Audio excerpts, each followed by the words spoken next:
خدا کی قسم میں آپ کو بتاتا ہوں، بڑے بڑے مقدموں سے تم بچ جاؤ گے، بڑے بڑے دشمنوں کی گالیوں سے تم بچ جاؤ گے، بڑے بڑے ججز کے ایسے فیصلے جو تمہیں تا حیات پابند سلاسل کر سکتے ہیں، تمہیں تا حیات جیل میں ڈال سکتے ہیں، اور جو تمہارے دل میں بہت زیادہ تکلیف پہنچانے والی باتیں ہیں ان سب سے تم بچ سکتے ہو۔ فقط ایک کام کر لو، ہر روز کم از کم تحریک کنز الہدیٰ کے منہج کے مطابق 15 منٹ اپنے ماں باپ کے ساتھ بیٹھ کے صرف یہ کہا کرو کہ اپنے بچپن کی کہانیاں سنو۔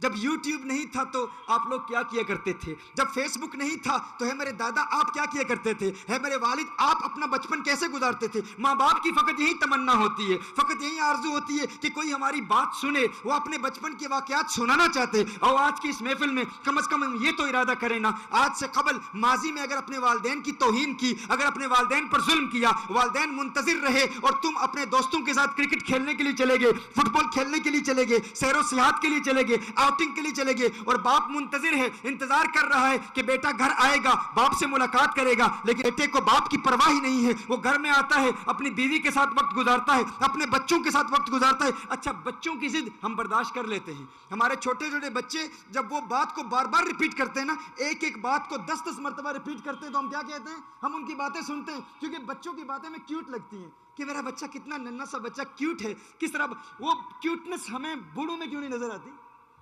بوڑھوں کی باتوں میں بھی تو وہی کیوٹنس ہے نا۔ بوڑھے بھی بچوں کی طرح ہوتے ہیں، جس طرح بچے ضدی ہوتے ہیں اسی طرح بوڑھے بھی ضدی ہوتے ہیں، لیکن وہ اس لیے نظر نہیں آتی کیونکہ ہم کہتے ہیں یہ باپ تو اب قبر میں جا رہا ہے نا، یہ بیٹا اگر میں نے اس کو کوالٹی ٹائم نہ دیا تو یہ بیٹا میرے بڑھاپے کا سہارا نہیں بنے گا، یہ میرا بیٹا مجھ سے نفرت کرنا شروع کر دے گا۔ یہی بات ہے نا، اسی وجہ سے ہم بچوں کی، چھوٹے چھوٹے بچوں کی ضدیں برداشت کر لیتے ہیں، لیکن باپ کی ضد برداشت نہیں کرتے، بوڑھی ماں کی ضد برداشت نہیں کرتے، ہم نفرت کرتے ہیں کیونکہ ہم کہتے ہیں انہوں نے تو اب قبر میں ہی جانا ہے نا۔ اسی ماں باپ کو اٹھا کے اولڈ پیپلز ہوم میں تم پھینک آتے ہو اور تم کہتے ہو مصیبت ٹل گئی۔ نادانو، تمہیں کیا پتا تمہارے گھر میں تمہارا ایک بہت بڑا باڈی گارڈ موجود تھا، تم نے بڑے بڑے سی سی ٹی وی کیمرے لگائے، تم نے بڑے بڑے باڈی گارڈز رکھے کہ تو چور آئیں اور چوری نہ کر پائیں، ان کو گرفتار کر لیا جائے، ان کو پکڑ لیا جائے۔ تمہیں پتا نہیں تھا تمہارا سب سے بڑا باڈی گارڈ، تمہارا سب سے بڑا پروٹیکٹر تمہارے گھر میں موجود تھا، تمہارے باپ کی صورت میں، وہ جس کی وجہ سے مصیبتیں ٹلتی تھی، تم نے اسی کو مصیبت سمجھ کے اولڈ پیپلز ہوم میں جا کے پھینک دیا۔ تم جانتے ہی نہیں کتنی بڑی نعمت تمہارے گھر میں موجود ہے۔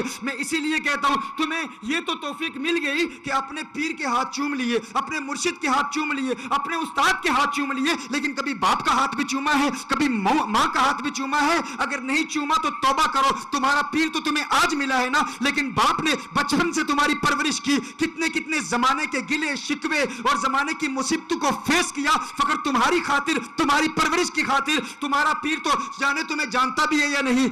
تمہیں پہچانتا بھی ہے یا نہیں، حقیقی مرشد ہے بھی یا نہیں، مرشد ہونے کے تقاضے پورے کرتا بھی ہے یا نہیں، لیکن تمہیں اس سے محبت ہو گئی ہے۔ کرو محبت اپنے مرشد سے، کرو محبت اپنے مرشد سے، کرتے رہو اظہار، لیکن شرط یہ ہے کہ محبت ہو حضور کی خاطر، محبت ہو آخرت کی خاطر۔ لیکن اگر حضور کی محبت کی خاطر اپنے مرشد سے محبت کرتے ہو تو اسی حضور کا حکم ہے، اسی آقا کا حکم ہے کہ اپنے باپ سے بھی محبت کرو۔ جو اپنے مرشد کا ہاتھ چومتا ہے کم از کم اپنے باپ کے ہاتھ چومنے کی عادت بنا لے۔ کبھی ہچکچاہٹ محسوس نہ کرو، کبھی یہ نہ سوچو کہ لوگ کیا کہیں گے، میرے رشتہ دار کیا کہیں گے، میرے چچا کیا کہیں گے، میرے فیملی ممبرز کیا کہیں گے۔ آج کی اس ختم نبوت کانفرنس میں ایک سبق یہ بھی اپنے ساتھ لے کے جاؤ، آج گھر جاؤ گے تو ماں باپ کے ہاتھ چومو گے، اور اگر ماں باپ پر ظلم کیا تو ان سے معافی مانگو گے، اور ارادہ کر لو ہر روز کم از کم 15 منٹ کوالٹی ٹائم اپنے پیرنٹس کو دیں گے نا انشاءاللہ۔